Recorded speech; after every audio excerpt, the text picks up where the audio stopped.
Hey everyone. So today we are talking about boundaries. So we want to start just by talking a little bit about what boundaries are. So I'm sure we have different opinions on that. Who wants to start us off? I Go ahead, can Danielle. I see you say taking a a little breath. something. Um, I think boundaries are, it's really hard to put boundaries into, I think, one sentence, right? Because we have them in so many different places and in so many ways. But um, one of the things that we say often, I know I've said with Cheryl and some of the things we've talked about is that boundaries are a healthy, proactive way to take care of ourselves. Before we get hurt, defensive, start throwing up walls, which are more of a reactive thing. So I think a broad generalization of boundaries would be the, and this is harder than I thought it would be to explain them, but I think a broad generalization of boundaries would be the tools that we use to keep ourselves comfortable and in a place of peace, love, and not judgment, and not having to be defensive or reactive. I know I'm thinking about like your physical body boundaries to start, right? Because like I love the pragmatic, like very practical application of things. So, different cultures have different ideas about personal space, and like I like a little personal space. So even just physically, if someone is like physically pushing into the boundary. And so to me, you can take that as kind of this broader application to like if you're feeling like someone is pushing into your life in a way that makes you uncomfortable, then they're potentially violating a boundary that maybe you were or were not aware even existed. That I mean, I usually figure it out when they get crossed and I'm like, oh, I don't like that. Mhm. That didn't feel good. Yeah. It feels Yeah, like, go ahead, get it. No, you go ahead. I was just gonna say that it feels like to me when I try to like encompass boundaries as a whole, because they grow and change as I grow and change. It feels like it's the handbook of life for me. Like it's the guidebook of how like if I could hand somebody the instructional manual for relationships with me, as well as I have one for relationships with myself and how I, relate to the outside world. It seems like it's the full like, step by step, this is how to be with Allie. And then I append it and I'm like, oh, turns out I'm totally not into this shit. And that made me upset. Or, ooh, this is a new one. Or we can chuck that one off. This one doesn't bug me anymore. It's like always in motion, but it's like the foundational practice of navigating, life with me or life with anyone really, that we all have our own set of like, let me open this massive binder of my boundary guidelines, basically. Go ahead, Stephanie. One thing I was going to kind of talk about the physical boundaries, but then I was thinking as you were talking, one thing that we've talked about sometimes when we talk about boundaries is the difference between a boundary and a wall, right? I think I've heard Danielle and Cheryl, you guys talk about that, especially on Clubhouse, just how, a boundary is kind of like a place where you're kind of setting that stage of like, this is okay for me, this isn't okay for me, this is as far as something can go, where I feel comfortable. And then a wall is like when you shoot something up where you're just blocking everything out and trying to kind of protect yourself or hide or something like that. So that's kind of what I was thinking. Because I think about boundaries with, family members is where it comes up for me quite a bit. The thought of like, where do you put that boundary, and, at what point is it a wall or a boundary if you're really kind of having to put up a strong boundary to make sure that you're okay. I like that analogy. I wrote a course about boundaries, and in that course, I used a visual of a fence and talked about the idea of a property line, right? The boundary is drawn where you and I both feel comfortable and where we're both okay with this fence sitting right here. And so, sometimes that's more flexible than others. But to your point, like if we've got a fence here and you're blowing right through it, then like watch my brick wall go up and good luck getting over that. And if you continue to try to fight me in like tearing that down, then like now it's going to become an armed wall, right? Now there are archers on top who are going to shoot your ass if you try to scale it. So like as the need to reinforce that boundary grows with someone not being respectful of it, it becomes maybe violent isn't the right word, but more sort of aggressive, more imposing, more obvious, more stringent, more structured, more thorough, you know? Mhm. And I like what kind of like everyone had to say. It's funny, I talk about boundaries all the time, but it's something that's been coming up in my life a lot lately, just like you just said, Stephanie, even especially with family. And my husband and I were just talking about it earlier today. And one of the things that he said that's so funny that Ali said was that boundaries are kind of fluid.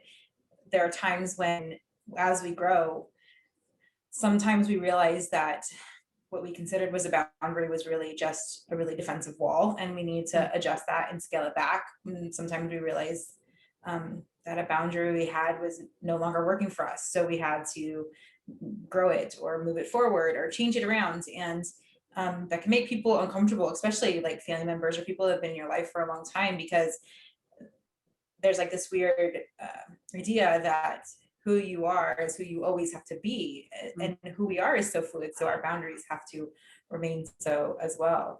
And it is really true, we can and I think one of the biggest things between boundaries and walls is just like you were saying, Cheryl, we'll start throwing up these walls and then we'll get aggressive, or sometimes we get passive aggressive, which really doesn't help anybody anyways either. But is really whether or not we're enforcing our boundaries. And I think that's something that people, it's really easy to, I guess, identify your boundaries or state what your boundaries to be, but we so often treat them as suggestions and not actual boundaries. It's really hard sometimes to understand how to put them into practice and do so without, I don't want to say making people uncomfortable, because sometimes our boundaries do make people uncomfortable, especially if they're the ones that have really enjoyed taking advantage of the lack of boundaries.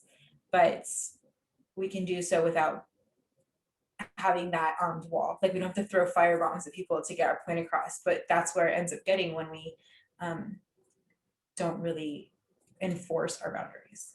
Mhm. Yeah, I feel like for years, for me, it was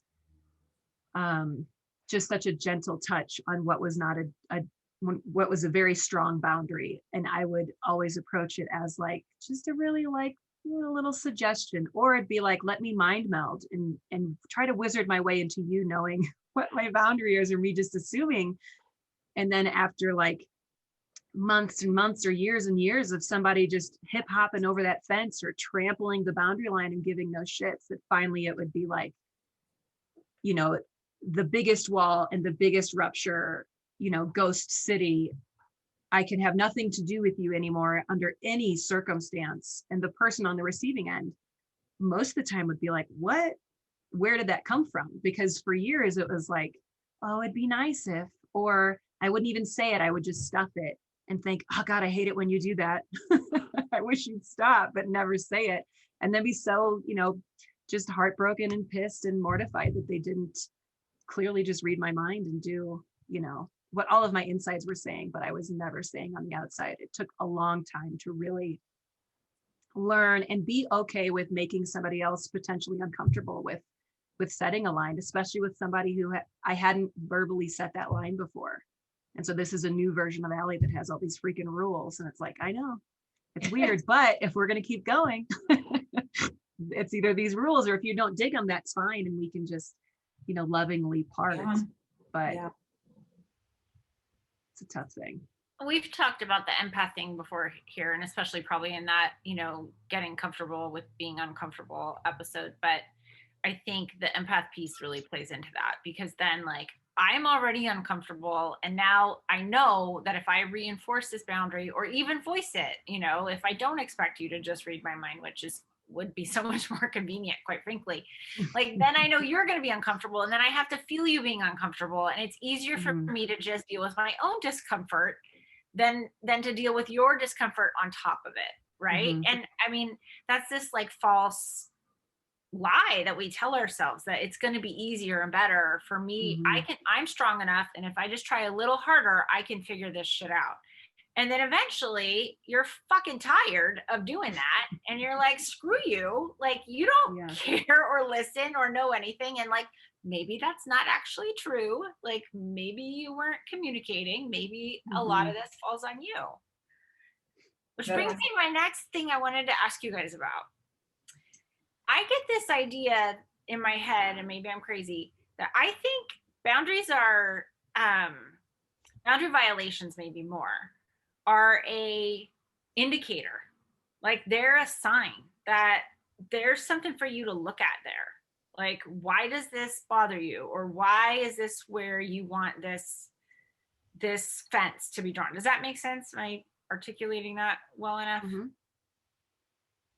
Yeah, I think that's clear. I think,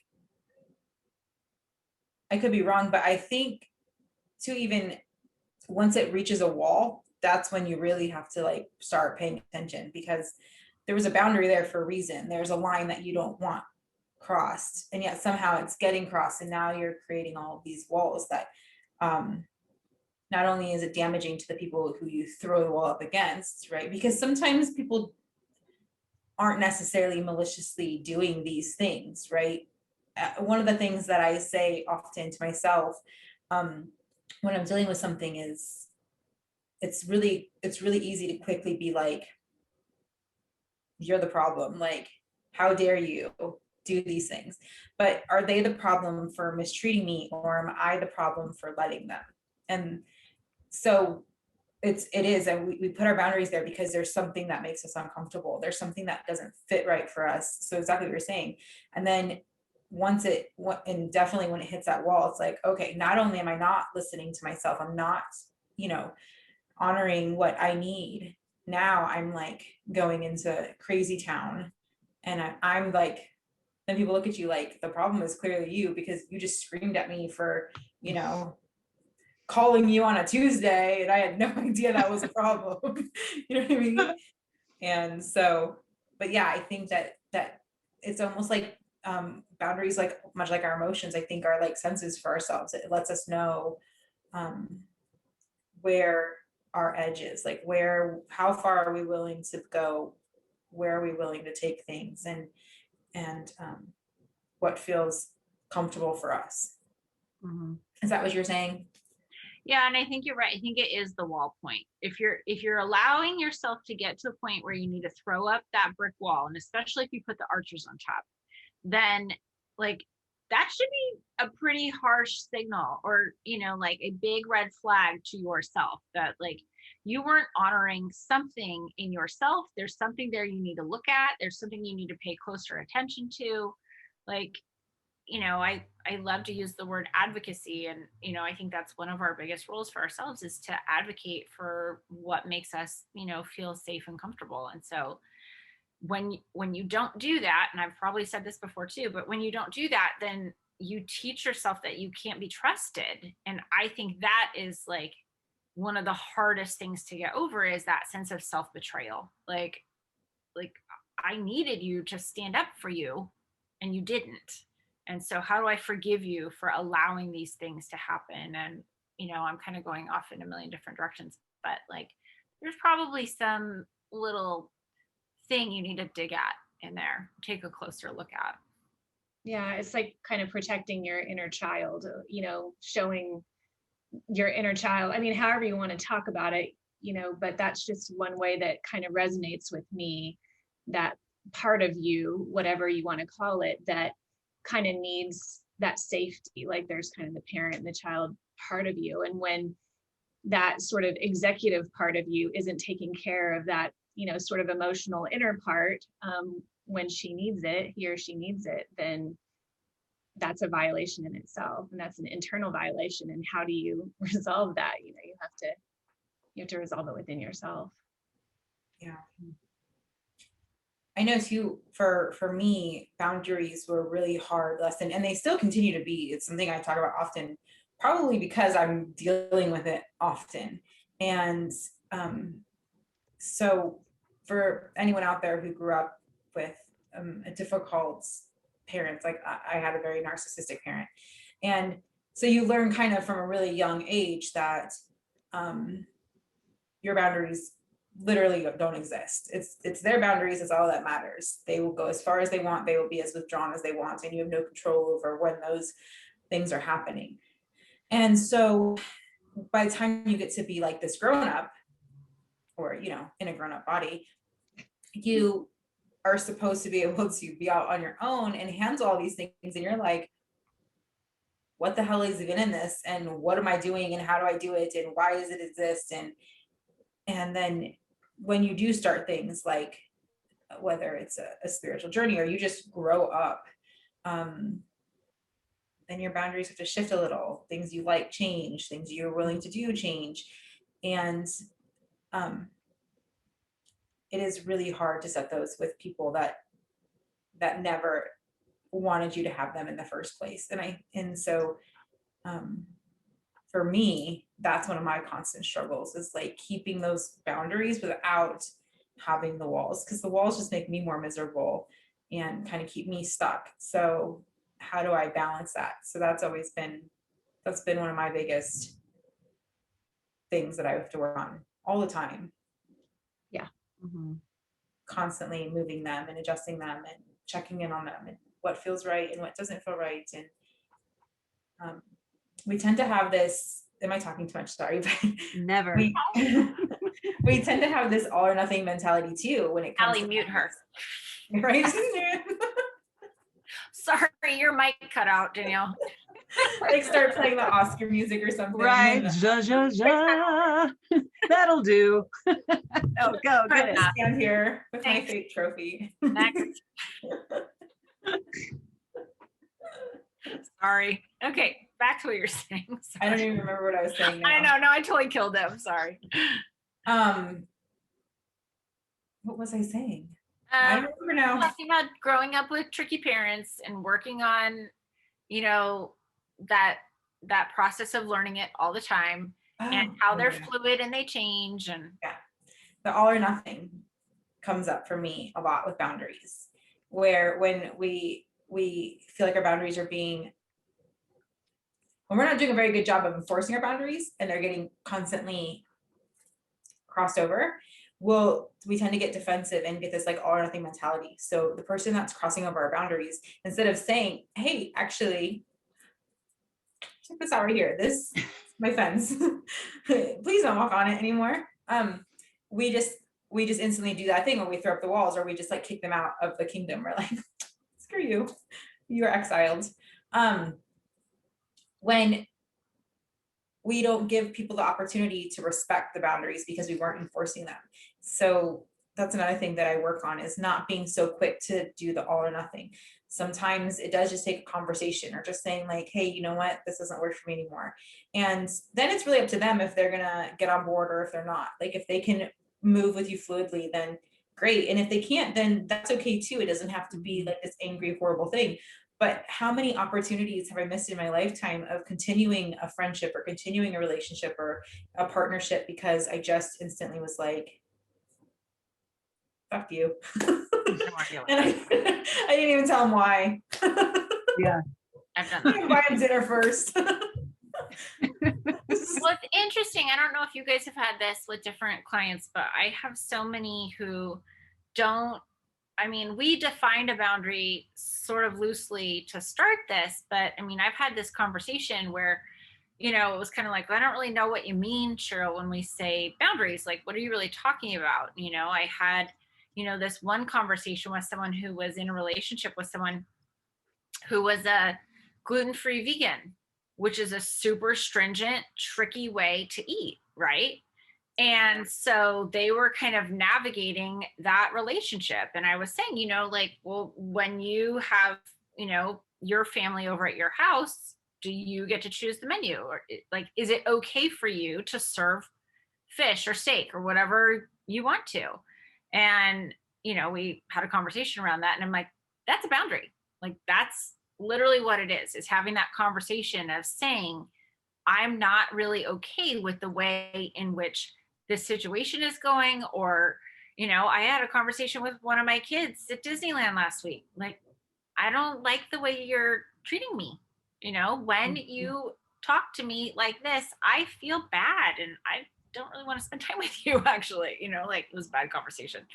So to your point, you have to have those conversations, and you have to be willing to be really vulnerable, because it's a lot easier to just be like, I'm out. Like, obviously we're different and this isn't working, and you would be happier over there and I would be happier over here. But then you're not growing. You're kind of staying right there, right?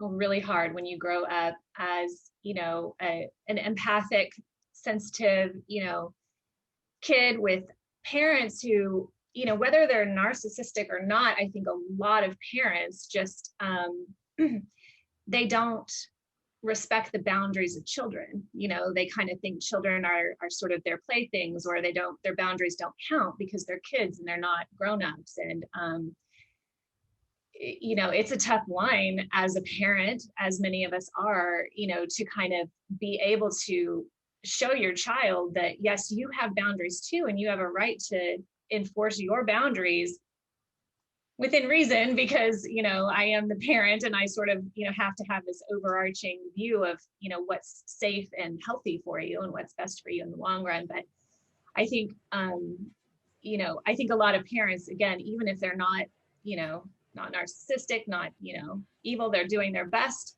they still really trample over our boundaries. And I think, you know, as women, you know, growing up as little girls, I think it can be just even harder because, you know, we kind of have this message like, you know, no, you give your uncle a kiss, you know, or no, you know, you can't do that. You have to come along, you know, you have to like this, you have to act like you're having a good time or whatever it might be. And then it's really hard to, when you grow up, learn how to do that in a really healthy way without overdoing it and just saying, you know, fuck you, which is what I did for a very long time as well. Yeah. I think it is amazing how growing up, or when I reflect, and I think it's probably generational, it's society, it's whatever. I think that it's changing now a lot. I feel like the whole conversation has changed now, especially, you know, with kids growing up and everything. But at least in my time, I was very much taught about everyone else's boundaries and how to navigate those, and not so much my own. It was just how to 100% respect what everybody else has and the lines that they make, and, you know, just to softly step around all the different things and make sure that I wasn't, you know, causing any issues, causing a scene, existing in a really large way, basically, or ruffling any feathers, and just kind of shutting up and going with whatever it was. And that was definitely my MO for a really long time. You know, it was just part of the whole, I'm trying to, you know, mind meld my way into people understanding what would be comfortable for me versus saying it, because we weren't taught that language as kids. You know, we weren't taught the language of, I don't need to sit on, you know, Uncle Herman's lap and have him give that really weird, wet, sweaty, slobbery kiss and then, you know, smile and say, I freaking loved it. You know, or like run up. Well, even Yeah, beyond I that, dig it. I think, even beyond that, I think sometimes, at least for me, like, I like, not the uncle part, but like plenty of other things that are just as slimy and gross as that. Like, I would just walk past what I wanted or needed. Like, that didn't even register. So it wasn't like I was actively choosing to ignore it. I just found myself on the other side of a situation being like, well, this feels like shit, but I don't know why, you know? And I have, again, all kinds of clients who are, you know, we talk about wants and needs and they really struggle to identify them. Like, they know what their kids like, what their spouse likes, what their friends like. And, you know, the question is, if you had a day to yourself and you did just stuff that you liked, or ate just things that you liked, or just did things that were for you, what would that look like? And I get blank stares. Mm-hmm. You know? This is a very don't difficult know. question. Yeah. It is a hard one. I think it's important. I don't think you can identify where your boundaries lie if you don't know what you want or need. Right. Mm-hmm. No, it's It's really true. foundational. I think that happens a lot with people in specific roles. You know what I mean? Once you become a spouse or a parent, you'll very easily be able to say, I'm so and so's wife, or I'm so and so's parents. But then you're like, well, okay, who are you outside of those things? And yeah, when you can't answer that, chances are you have no idea what a boundary is. And I wanted to add to what you were saying too about like when we were growing up, how that was. And now being a parent myself, I find myself having to try to walk this really thin line, it feels like, between not being the way that we were raised, but not going like so far on the other side where I'm like, okay, whatever you want to do. You know what I mean? And allowing them to have their boundaries and allowing them to express themselves, but do so in a healthy way and still have to be their parent at the same time. Mhm. So it is a tricky line to walk, I think, but one that's really important. And another place where we have tons of boundaries. We have boundaries with our children, we have boundaries as parents, and then we have to allow them to have their boundaries of what they want and need and like and don't like, and without that need to justify. That's another thing I think people do with boundaries too. We feel like we get defensive because we feel like to justify them or explain them away, or Mm-hmm. make other people want or understand where we come from. And sometimes it's okay to just say, this is just what I want. It's different than what you want. That's okay. You know what I mean? We don't have to always explain or justify our boundaries. Mhm. So then we spend so much time doing that we're not actually enforcing them at all. Mm-hmm. Mhm. It's Yeah, almost like a Or we needing get- permission. Go ahead. yeah. I thought if we try to explain that, then, I mean, depending on who we're talking to, a lot of times that will turn into like a logic war, where someone's been trying to like reason with you out of your boundaries. I mean, I don't know if you guys have had that situation, but I have. And that can get really confusing too when you're not, when you're not used to or feeling super strong in that practice of holding those boundaries. If you start explaining it, then it can get really mixed up.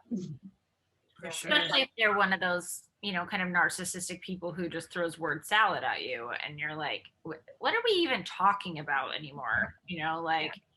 For me, for many years it was like, okay, we'll just do whatever you want because I'm just tired of listening to this and not knowing which direction we're headed in. I feel like I'm in a tornado or something. Mm-hmm. Right. The Yeah. other thing I was going to say about that was about, because Danielle, you were talking about not justifying it, but like drawing that line.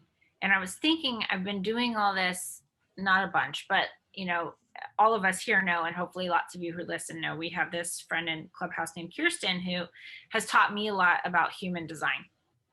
And I'm a generator and am supposed to respond to things, right? And so I'm trying really hard to go with this whole like if it's not a hell yes, it's a no. And that's a boundary identification, right? Like figuring out, do you want to do this? So it's sort of wants and needs, it's sort of boundaries, sort of just, how do you respond to the world as a whole? And I was telling Danielle the other day that, I'm obviously still practicing. It doesn't always go perfectly.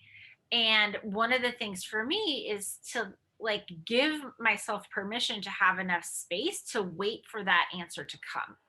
So, this is another boundary violation. Like I feel like I always need to be so responsive to people. If someone invites you to do something, you tell them, right? And yes or no. And it's perfectly okay to say, I need to think about it, or I'm not sure, or let me get back to you. And I'm really, really terrible about that. Yeah. I can be really bad at that too. Sorry, Allie. And Zeb, I think you both were going to talk. No. That's one of the things that we like. There's always this feeling like it's not okay. Like if you don't want people to come to your house, like it's not okay to be like, I don't want any visitors right now.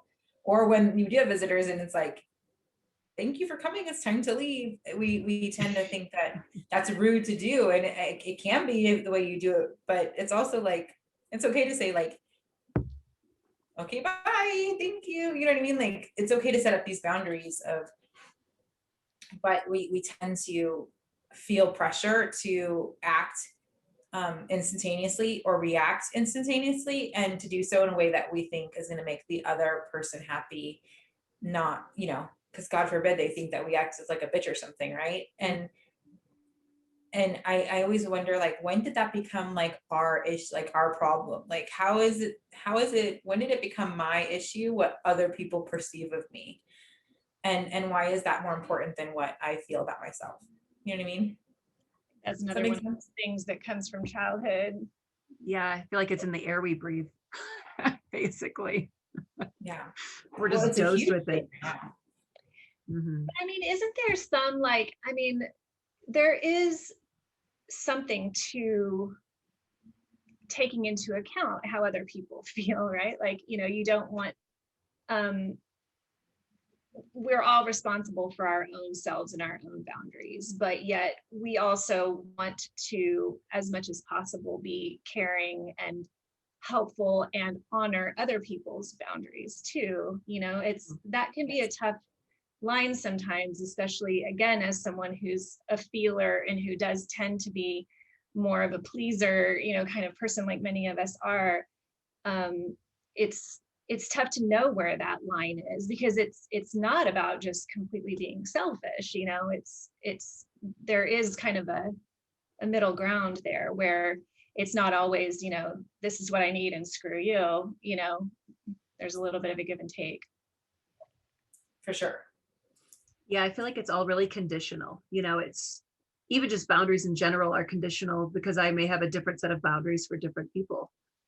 And I may meet Yeah. somebody and very quickly be like, oof, you get this boundary book. I can tell right here that this is where these lines are with you, when they may be somewhere else altogether. And I feel like as we grow, we may have, like, as we grow in a relationship with somebody, and, maybe our paths are like that, we may continue to modify a specific boundary book for that person, as we realize, like, I love what we have, but you have this boundary here. And, I can wiggle this one. You know what I mean? I can adjust it here for you in this relationship, where I may not do it elsewhere. Yeah. Same as if I realize that my set of boundaries totally shits on your set of boundaries, then I think if neither of us are willing to, adjust or anything, then I feel like that's a loving indicator of like, oh yeah, we probably just don't work together. Like we don't mesh well. If my existence is totally turning on your existence and vice versa, then, I think it's okay to be like, ugh, that's not working. We're not a good fit, right? Yeah. When we're forcing things. Yeah. When you have to force, and when you just have to be like uncomfortable, but like Stephanie said, it is a give and take. I mean, you can't just walk through the world and just be like, all that matters is what I want. But there's certain areas when, you know what I mean? Like I was using, like, if people come over, right? And let's say you invite somebody to your house and like, it's been 6 hours and it's just time to go home now. You know what I mean? And so they're like, well, I'm not done yet. I want to hang out more. I still want to talk to you for 45 minutes. And you're like, no, well, thanks, Tom Hanks. Yeah. Then, and that's when you enforce your boundary. But like, if I went to their house, then vice versa, like whether they want me there for 6 hours or 1 hour, I have to respect their boundary for where they are. And then when you're out, in this place, like in a relationship, or you're in this place where you have to meet in the middle, there has to be a little squishiness to your bubble so everybody can fit and it works out, without being just, I mean, there's a huge difference between taking care of yourself and then just being a narcissist. You know what I mean? And that's when you cross over that line, when you become that person. You know what I mean? Well, and I'm kind of wrestling with that whole selfishness piece, honestly, like, because there's part of me that really wants to push back and be like, no, you have every right to be selfish and to live your life the way that you want to live it. And, part of the way I like to live my life is like, I like to do nice things for people, and I like to make them feel cared about, or I like to, you know, do things that they enjoy, even if I don't necessarily enjoy them, because I know that they enjoy them. Right. So, like, on some level, like, I don't know, I'm kind of looking at it like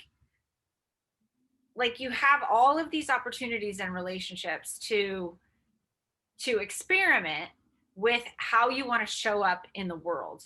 And I don't know, like, maybe I'm like reframing it in a weird way, but to me it feels like every single one of those must fit my, like, yeah, that's good for me, that works for me, you know. And if I decide I'm going to be a person who, you know, is shitty and demanding, like, well, I expect you to like wait 2 hours even if I'm late, or you know what I mean, walk through the world with bad behavior, then like I'm not going to have a lot of people around me. But I don't think, I don't know. Like, yeah, I think we need some squishiness and some wiggle room, and those fences need to be able to, like, sometimes friends go through hard things and you give more to that relationship than they do, or, and then it changes, you know, like they're always evolving. Um, but there's a part of me that also feels like if you're giving up something that you want in order to make someone else happy, then that's a path to resentment for me. For sure. And that's a major flag to be like, I don't know if I want to walk this path. And so to Allie's point, that's a place where it's like, well, can we massage this so that we're both happy? But if we can't, then I'm out, you know, ultimately I'll be out. Mhm. Like, Yeah. if we can't find a way that this feels good to both of us, then I don't want you to feel bad, but I also don't want to feel bad. Well, I think just the example that you used, I do. I mean, I always say this life is for us. We have to live it just for us. And it is, if you are going to be this person that, and I think that's where boundaries come into play, right? If I was this person, like you just explained, that was just like, you know, I don't care about anybody else's time. I live my life, just all I care about is me, right? I just want everybody to serve me and I don't want to give anything back, which those people exist, right? That's that's my, that's fine. That's my choice, right? But that's when other people's boundaries come into play, when they're like, okay, well, great, be that person, but who you are doesn't fit with me, so I'm going to walk away. And when we, our lack of enforcing our boundaries means that we're like, okay, well, I'll sit and wait for you for 2 hours until you finally decide to show up, or, you know, I'll give you and give to you and give to you and give to you, and I know you're never gonna give anything back, but I'm going to do it anyways, and then I'm just going to get mad at you for not giving it to me back. And it's like, well, really, they already showed us who they were. They showed up with their boundaries intact. We were the ones that didn't enforce our own, and that's when we kind of force things, and we try to, you know, love people, you know, enough to love us back or something. And some people aren't meant to, and that's when really we end up getting resentful, like you said, because not because of who they are, but because of who we let ourselves become around them. Does that make sense? I don't know if I said that right. Yeah. And I think it's a really good point too, that there's lots of different ways to be kind and to be of service and be helpful to people. It doesn't necessarily have to come with allowing your boundaries to be violated. You know what I mean? Like, Sure. life isn't only just about, you know, this boundary and that boundary. There's lots of other places where things don't feel like they need to be. So where you need that boundary or that protection, and then that's where you can give and extend past, you know, where that boundary might have been, if that makes sense. Because, right, if it is an important boundary to you, then it's never going to be good to let that down. And that person would also, you know, if they were being kind, then they wouldn't want to do that either. Mm-hmm. It's Yeah. like a constant opportunity for communication, though, really. Like, say, if I'm sitting here and you're 2 hours late and you barrel in not giving any shits or whatever, or even giving all the shits, it's definitely an opportunity for me to say, hey, man, it's all good. I love you. But just so we know here, like, this doesn't fly. You know, I will get bitter. I will get pissed if this is like a norm. Please don't do that to me again. the end. And it's, you know, again, they have an opportunity to be like, well, turns out I'm probably going to be late every time. So this could be an issue. You know, maybe we don't ever meet each other in person. We just send letters by mail and then we're never late. You know what I mean? Like it's a constant opening for communication, especially when our boundaries are fluid too. You know, I feel like it changes every day. I'm fully brand fucking new every day. And so, you know, maybe I was cool with a 2-hour window forever. And then today I've got a wedgie and turns out I want a schedule. And so it's like, hey man, I'm not really into that anymore. You know, we can always talk about it basically. And it gives everyone an opportunity to reevaluate and be like, you know what, you're right, but I'm into it now. Sounds like we're growing in different directions. Let's see. Or whatever. Ramble City over here. Sorry. No, Go no, ahead. it makes sense. But I think that's a good point too. Like the only way I think to practice boundaries is through relationship. So like I mean, you can do it with yourself to some degree, but really like Mhm. even that is about honoring your own wishes and desires as they relate to other people or the world, right? So Mhm. like this is something that you need other people to practice with. Yeah. Yeah, I see like everybody has their own little tiny bubble that we're in. And then if we're not in relationship and in reflecting and all those things, we could easily be like in that hard square barreling through a sea of bubbles with all these edges where we're not lenient, we're not reflecting, we're not, you know, conversing, looking at anything. And that's when our boundaries really do, I think, naturally just become more like walls because we're not getting that feedback. We're just barreling through bursting shit. Mm. It's exhausting too, though, when you're constantly um, on the defensive because of your lack of boundaries, or even, and I think really a core part of boundaries is going back to what Cheryl said is kind of knowing yourself. You have to have enough value in yourself to know that you're worth certain things, and that you're not worth certain, you know, certain things aren't worth it for you. So it's exhausting, I think, just kind of sitting there and hoping that the people you come in contact with are going to see you for what you want them to see you for. It's almost like we sit there and we are like, please, please, please see me and love me. You know what I mean? And it's like, I think a huge part of it is seeing ourselves and loving ourselves for who we are. And it doesn't have to be where we're angry or lashing out or mean to. Sometimes the nicest thing you can do is just walk away from somebody, and it doesn't have to be in this really negative space where you have hate or anger or you're having to justify. Sometimes the kindest thing you can do for yourself and for them is to just admit that this isn't working. And that happens with lots of things. It could be a simple, you know, acquaintance, somebody you barely know. It could be a family member. Sometimes you just have to know your worth more than they seem to. And I think that might help a little. Tricky. I have done it. You know, I have walked away from some very significant relationships in my life. And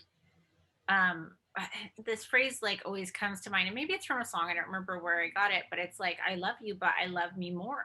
And like this relationship is hurting me. And it's probably hurting you too. You know, like if you're honest about it, like you probably don't like me being constantly frustrated with you and trampling all over me. You know, like no one's really having fun here. Like this is not a joyful experience. And so maybe, you know, we've talked about people coming together for, you know, a lifetime, a season, or a reason. Like maybe that's all been tidied up, and maybe I've gotten all of the lessons I'm supposed to get here, and maybe it's time to, you know, practice this with someone else. It can be tricky to reinforce it though. People don't like that, like you said. Yeah, they don't. And I think another misconception too is I think when things keep coming up and there's these lessons that we're learning, I think people think like, oh, I have to make this work. That's my lesson, right? So if this person's abusing me, then I must have done something to deserve them abusing me. And I'm now supposed to figure out how to make it work, right? And I think that's a huge misconception about lessons and why we're here. Sometimes the lesson is letting go. Sometimes the lesson is walking away and trusting ourselves and loving ourselves more than we're willing to love everyone else. And I think it really should be an internal thing. Like we should love ourselves so much that it flows outwards, not love everyone else and hope it flows back to us. And that's a huge reason why we don't enforce our boundaries and we don't stand up for what we need or want. And then before you know it, you've got a million people telling you how you should live and what you should do. And it's overwhelming to try to be a different person for everybody instead of just being who you are. And if they're meant to be in your life, then they're going to love you for just that, for just who you are, without expectations and without obligations. And when we're able to accept that for ourselves, then we in turn love people, even the people who can't seem to do it for us. Like it's okay to love someone and say, I love you, but you have to stay over there. You know what I mean? Like this just isn't working anymore. And, you know, it doesn't have to wait until it turns into this, you know, like you're going to divorce court for everything. Like you got to divorce your friends, your jobs, your spouses. Like, I mean, sometimes you do have to divorce people, but you know what I'm saying? Like it doesn't always, yeah. Sometimes that's what I'm saying. That's what I mean. Like the let go. But sometimes it doesn't have to be the ugly part, right? Like the knockout, drag out fight. Yeah. It can just be like, I'm walking away and I'm done here. And I'm grateful for you letting me know that it's okay to walk away. I think well, that brings up, sorry, didn't mean to cut you off. No. That brings up a point from my kind of own experiences. You know, I had a big situation where boundaries were not honored, and I decided I was going to change that in a significant way. And realized kind of along the path that meant that I was changing, right? Like I felt like leaving the situation was changing it, but that's not actually what was changing. What was changing was me. And what I didn't anticipate at the time that I made that choice was that meant that every relationship I had was going to change because I was a constant in all of them. And I wasn't really prepared for the like just domino effect of like rapid shifting that took place. In hindsight, I'm grateful for it because it was better to rip the Band-Aid off and, you know, shed all of the relationships that I was not, you know, sticking up for myself in or not showing up in an authentic way in, or, you know, however we want to phrase it, just be done with all of it at once. But it was a pretty shocking experience. If, you know, anyone is listening who is going through that, like, I feel you because it was hard. It was lonely, you know, but it was a lot brighter on the other side with the right people. I'll say that. Yeah. Definitely worth it. That happens often, I think, especially when we have big changes and we're doing big things, right? So whether it's like, you know, you're taking a leap of faith and starting a different job, or you know, have like a spiritual journey, or whatever things go on, you almost have to be prepared for the ones that aren't going to go with you, and know that that's okay.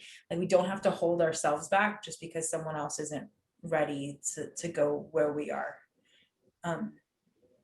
Doesn't mean that they're wrong and we're right, or we're right and they're wrong, whatever. I think I just said the same thing twice, but it means that we're just in different places for very specific reasons. Some people just aren't meant to be where we are, and that's okay. And everyone's growing and changing at different rates, right? In their own space. And yeah, it happened.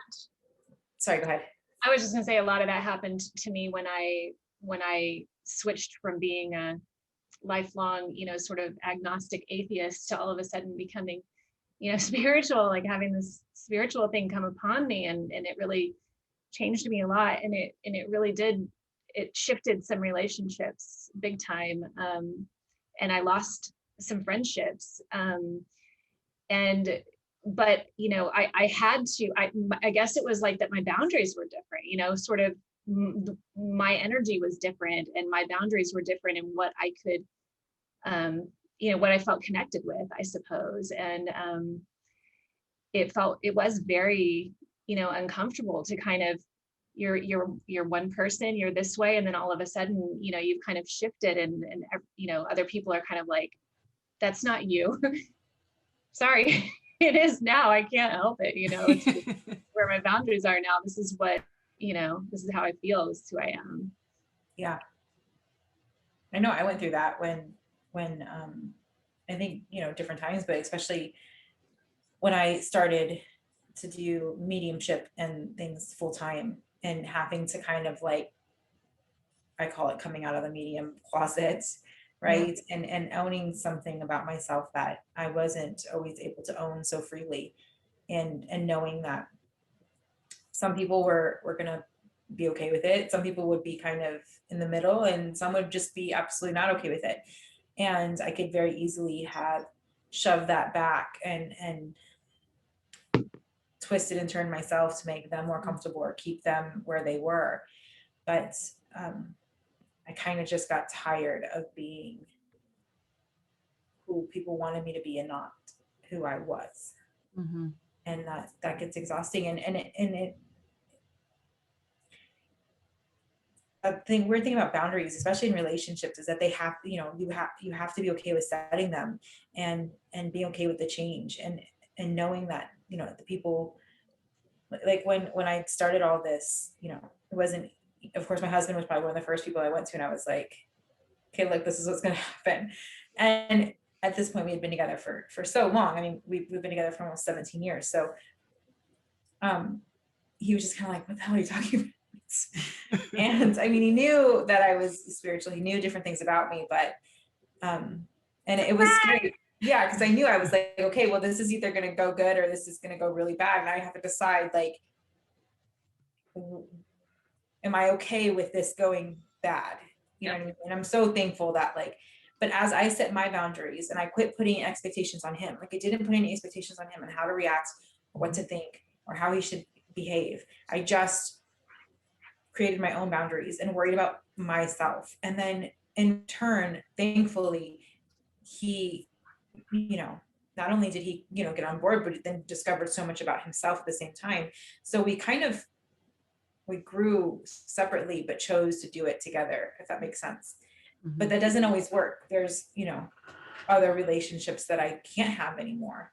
And close ones, you know, close family and stuff that I thought I would always have, but I just can't.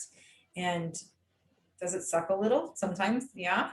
But I am much happier being me than I ever was being who they thought I was, if that makes sense. Mm-hmm. Well, and I think you're making a really good point. Like you can only make boundaries for you. Yeah. You can't make them around other people. So you can only express, this is what I am okay and what I am not okay with. You can't say like, hey, you know, if you come over, you have to act like blah, blah, blah, blah. You can't do that. What you can say is, hey, I'm okay with this, or I'm not okay with that. And then like, you get to choose how you're going to behave, and that's up to you. But this is what works for me. And I think a lot of times people try to impose those boundaries around other people, and that's not how it works. Yeah. Mm-hmm. It happens often in relationships, whether it's romantic, mostly romantic, I think more than, but even friendship, it's like, well, these are your rules. Like, you can't do this, you can't do this, you have to be home by this time, you're not allowed to have these friends, or, you know, whatever things that we do. And it's like, wait a second, like, what's happening? Like, we can't tell other people how to behave. We just have to be okay with what we will and will not accept. And if they choose that what they want is more important than what our boundaries are allowing, then it means it doesn't work. And it is, you know, in any relationship, people grow and change. And if, you know, you're going to be with somebody or be friends with somebody for a really long time, you have to accept that the person, you know, that you met is not going to be the same person 10 years later. And if they are, that's sad, because they're not supposed to be. You're supposed to grow. And it's not about growing at the same pace or growing the way that you think that they should. It is really about growing on your own path and choosing, you know, it takes two people or multiple people choosing to grow together, meaning, okay, I'm going to accept the different changes in them, and they're going to accept the different changes in me. And if this gets to a place where it's not working anymore, then it just is not working anymore. And so many times when we have to cut ties, whether we do have to let go of a friend, or we let go of a family member, or we get a divorce, or we break up from our boyfriend or girlfriend, is because they're at this place where they want you to always be who they thought you were, expect you to be, and are comfortable with you being. And sometimes you have to, get a little uncomfortable, get to know each other again, realize what's happening, and be flexible. I think too, you have to be willing to acknowledge that when people say like you've changed, to be like, you're right, it's me. Yeah. It is me. Yeah. And you've I keep changed. thinking about that. Go ahead. That's not an insult or anything. You know what I mean? You've changed. Yeah.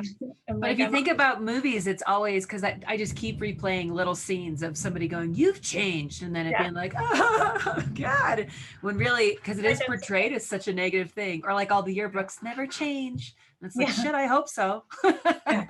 Please God, let me continue changing. But it is like, it's definitely painted as this devastating insult for someone to say you've changed. Mm-hmm. Yeah.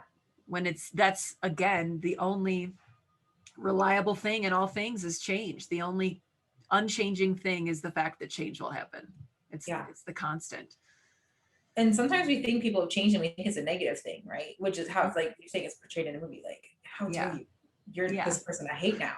And it's like, okay, but is that their problem or your problem? Because even if you think they're the worst person in the world, if they like who they are, then they like who they are. That's who they want to be.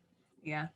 So when did we get to dictate that, like, oh, you've changed? And it could just be like, okay, they've changed, or you've changed, or you refuse to change. But if you're no longer comfortable in something with someone or doing something, that is your issue and not theirs. It means that you have to decide to either you're going to adapt and like who they are, which probably means you're going to go across some of your boundaries, which doesn't make any sense, or you're just going to accept that it's time to move on and not try to keep people, that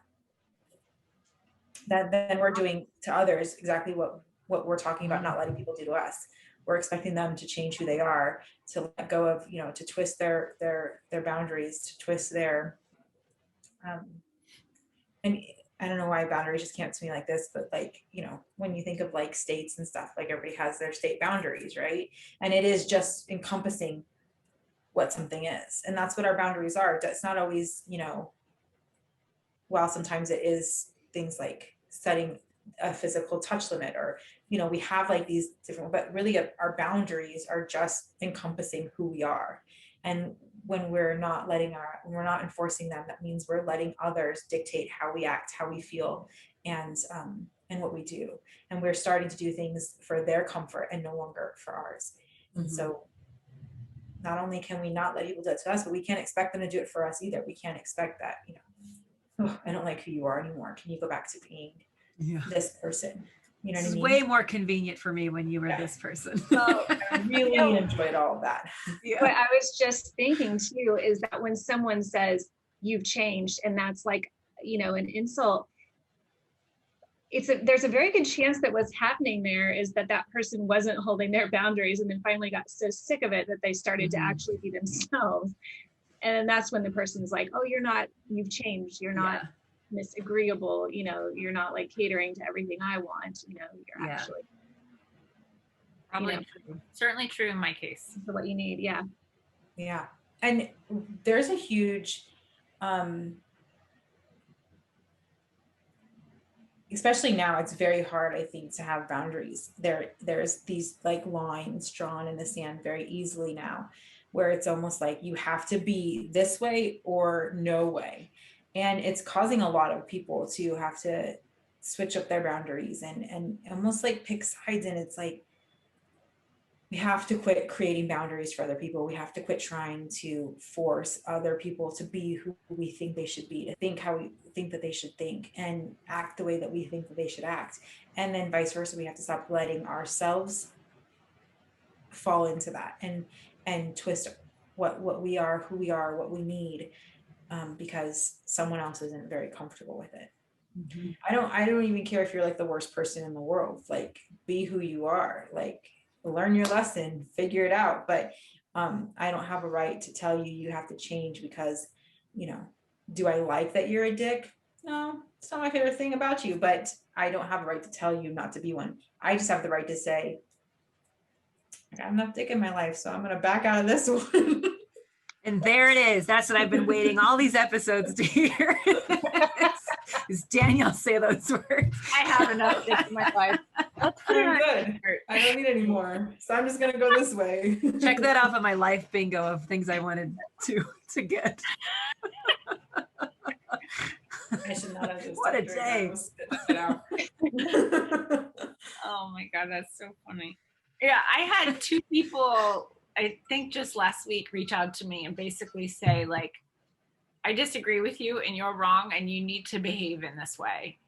And it was interesting because I had to think a lot about it and like, how did that make me feel? And, you know, one of these relationships is really old. I've known this person since I was in 7th grade.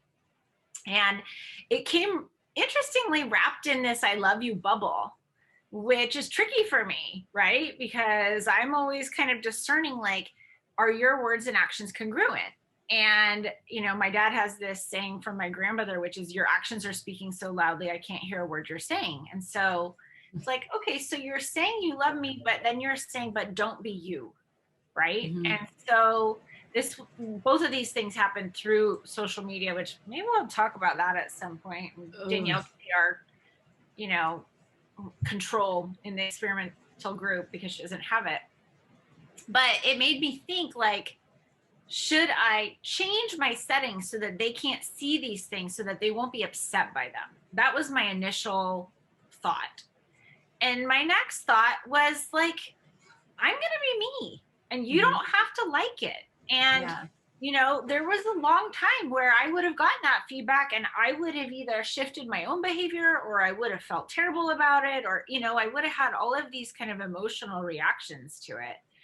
And it bothered me for sure. They both bothered me pretty significantly for quite a while. Still talking about it here, you know. But ultimately the decision was, I'm not that person anymore who's going to mold myself into what you need to be happy and comfortable and to like me. And if that doesn't work for you, then that's okay. And so we can either not discuss certain topics, we cannot discuss any topics. I'm going to leave that up to you. Like, I would like to continue to have these relationships. I don't want to have all these judgmental conversations, right? So that's one of my boundaries. Like, I'm pretty picky about the people that I spend time with, and the people I spend time with are open-minded and can see things from a myriad of perspectives. And so that will be my choice. Like, if this continues to happen, do I want to maintain this relationship? I may not. Go ahead, Stephanie. Yeah, I was just going to say, I think it's a kind of a cool analogy, I guess, is analogy the right word, about the social media. Like when you said, you know, should I change my settings so that they don't see it?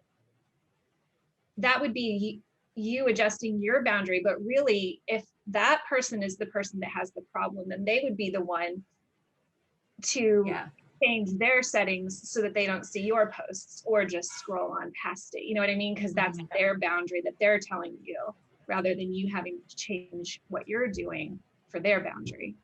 Right. Well, and that goes back to exactly what I was talking about earlier about being selfish, right? And about that give and take. Like, I recognize that this is making you uncomfortable. And I also recognize that me getting to a place where you're going to be comfortable is going to make me miserable. And I'm not going to do that anymore. And so that's that piece of me that feels like selfish is not a bad word. And like, I'm going to do this in the way that feels right to me. And if that doesn't work for you, that's okay. Like, things change, people change, relationships die.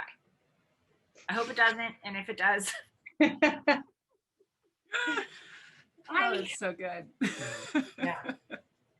Well, I think if you find that your boundaries are being tested often, or you think that, you know, you're being abused often when it comes to who you are and how people treat you, I think it's really important to you to stop and take a look in the mirror and make sure that you're not doing those things where you're trying to force what you think is right on anyone else.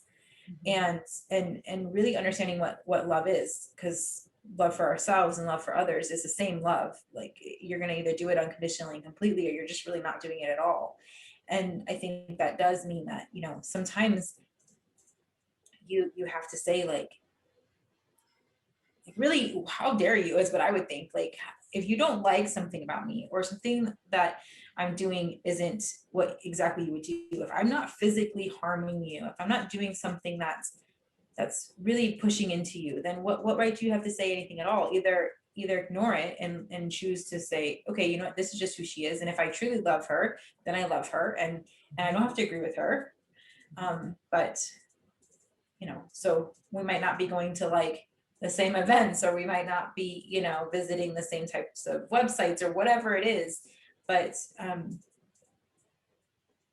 either you can accept them for who they are, or you're really not, you really give two shits about their boundaries, and by not caring about their boundaries, it means you really don't care about who they are. You're not accepting them for who they are. You're trying to make them who you want them to be, and that is a huge misuse of someone else's boundaries, to even push yourself in and tell them something like that. You know what I mean? Yeah, I remember saying out loud to someone a few times, I am not you, and I do not want to be you. I like me, and I want to be me.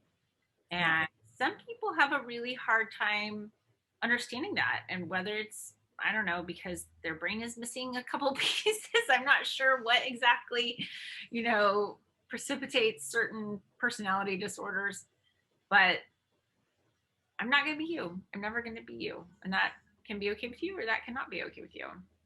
Yeah. And really, this comes up for me now. I'm thinking about the next maybe topic about authenticity, and about being willing to be authentically you, and owning all of that, and the light and the darkness, right? Yeah, I think that would be a good topic. All of it. For sure. And can we talk for 1 second about like the love bombs? Like you said, like she put it in this really I love you package. Like when people like love bomb you, and they try to be like, they're like, I love you, and then But I'm gonna blow you up. I love you, but I love you, but I would love you more if you were more like me. yeah, I love Yeah. you, but I don't like you. That just made me think of my thing. I love you and I like you. But when you love someone, that means that you're choosing to accept them for who they are. And there's so many different ways in love too. Like love should never be a weapon. It should never be a pretty package for your bomb, right? You should never wrap. That's like a husband that beats his wife and says, you know, this is because I love you. Or, you know, like I grew up in a really religious household, and that whole spare the rod, spoil the child bullshit. So it's like, I love you, you didn't do your chores, so I'm literally going to beat your ass with this giant piece of wood. You know what I mean? Like that doesn't make any sense. For your own good. Yeah. Don't wrap your Abuse. yeah in yeah it's I hate love bombs. I call them love bombs, but I hate that, because love should never be part of a weapon. It should never be a way to try to force someone, like, I love you, so you have to act like this. It's only because I love you, I want you to be this way. That's not what love is. No, Yeah. you love someone, you let them be. Let them be true to who they are, right? I think. Yeah. Although I do think, like, and I don't know exactly what this is about necessarily, but one thing that I see is that there are, you know, more and more, especially with social media, there's really extreme views, and people on both sides feel very strongly that they're right. And they feel very strongly that the other side is, you know, potentially like hurting themselves and others, or doing something that's dangerous or scary. You know, if we want to talk about, let's say, well, I don't even want to get into anything in particular. We all know what the examples are, right? And so there could be a situation, and again, I don't know what the situation is, but there could be a situation where that person truly was worried, you know, because they truly 100% believe that their view is the correct view, and they're concerned, you know what I mean? Because people are concerned on both sides with misinformation, and there's a lot of that going on now. So I guess I just wanted to say that because I think that I can kind of see how that happens a lot, where people on both sides, they feel so convinced that they really believe that they're right, and they're worried about the other person, or they're worried about that information. Yeah, I think that happens a lot. It's such a difficult freaking area because there's also that, it brings me back to like religious upbringings where it's that mindset of, and now I need to go out and save everybody's soul or whatever bullshit. I don't know enough about it to like give any actual words that make sense, but that was, as people were trying to save my soul, that was the vibe I was picking up. And it's, because they have this conviction that that's also what they need to do. And it just so contradicts with everything that I feel inside too. Yeah, it happens. And it's, a lot too. yeah, oh God. And every time it was so confusing, and it would shake me off of my foundation where I felt like I knew, and then it would shake my own trust in myself. And then I'd have to like regain composure and be like, oh, okay, this is who I am. And that's just who they are. There's such a fine line and a slippery slope between us, others believing that they know better for another. Like right now, everything happening with Simone Biles, I keep getting really fired up about whatever people's feelings on it. And when it comes down to it, who am I to say what's right for somebody else, essentially? You know what I mean? Who am I to say what she should or shouldn't have done when she says, this is what I'm doing for me. I'm setting a boundary. I'm freaking drawing a line.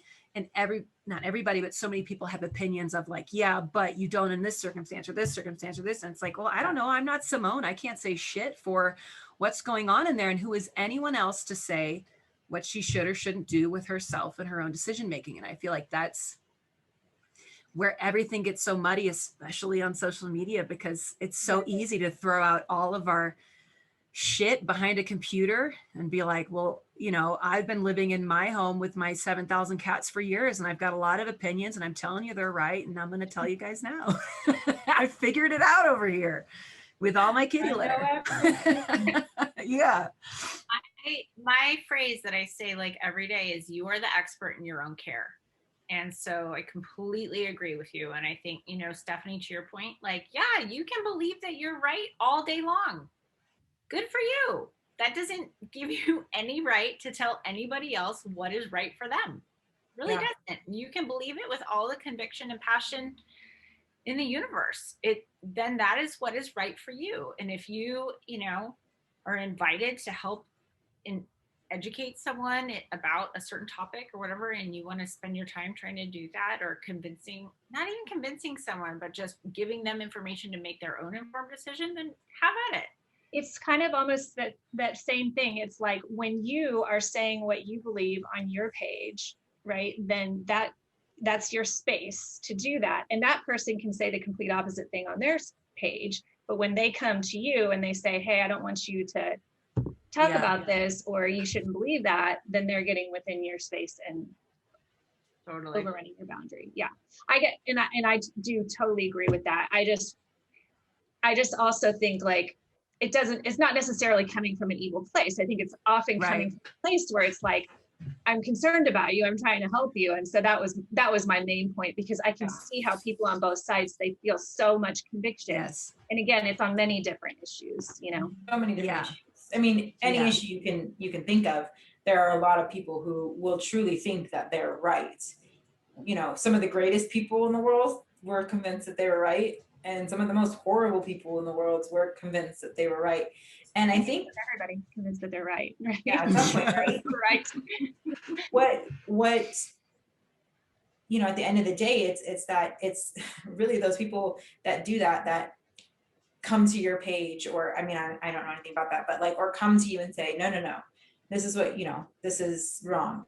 It's one, they have no idea what boundaries are, because they're crossing a million of them. Theirs, mine, everyone's, you know what I mean? But people forget that, again, selfish, it has been made into a really bad word, right?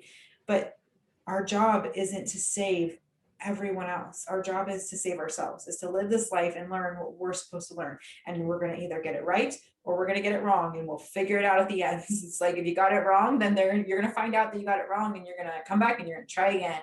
So even if I'm the wrongest person in the world, maybe it's just my journey to be the wrongest person in the world. That's just what I'm supposed to be doing this time. I'm supposed to get it all wrong so that finally I can get it all right. And so we have to, you know, I once had somebody tell me this about religion, and I think it works. And Allie, you just might love this. I think it works for all of these scenarios. Because again, I grew up in one of those religious households that were like, I mean, like pamphlets and knocking on doors and like yelling at you at the fair, like, A lot of work. in God, or you're going to go to hell. You know what I mean? I didn't do that, but that's what people like that would do at my churches. You know what I mean? And somebody told me once that, so I'm just going to put it like just opinions in general, like your convictions. It's like having a penis. It's perfectly okay to have it. It's perfectly okay to be proud of it, but it's never okay to whip it out in the street and shove it down somebody's throat. So It sure freaking isn't. Talk about a boundary. Yeah, that's that's a fun little tidbit for everybody. Yeah, I don't think there's anything to say after that. yeah. Like, I think that's our grand finale. if you got nothing Yeah, else wrap in it this up. episode, remember that story. We're Yeah. shoving it down people's throats. That's a Yeah, great suddenly that lesson removes Robert's all the saying. well-intentioned feelings too, because I feel like not 90, but a lot of times it is from a well-intentioned place, like what Stephanie was saying. But then if Yeah, be proud of it. It's dropping okay. It's trowel okay to and choking love somebody it with and it, own it. it's not a good intention. But it's just yours. Keep it for yourself. If Keep somebody your asks pants you- on.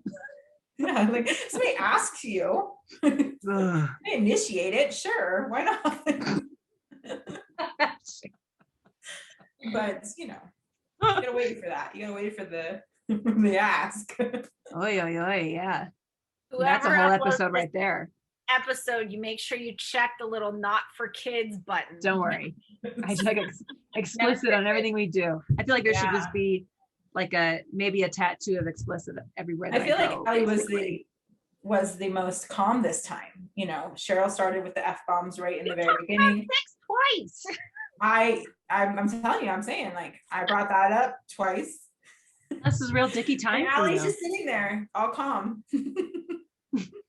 Yeah, I think I don't know if I even said the F word, but I Don't think you worry. did. It's storing very- it up. Yeah. Storing it up for the next one where it's just going to be F-bomb city.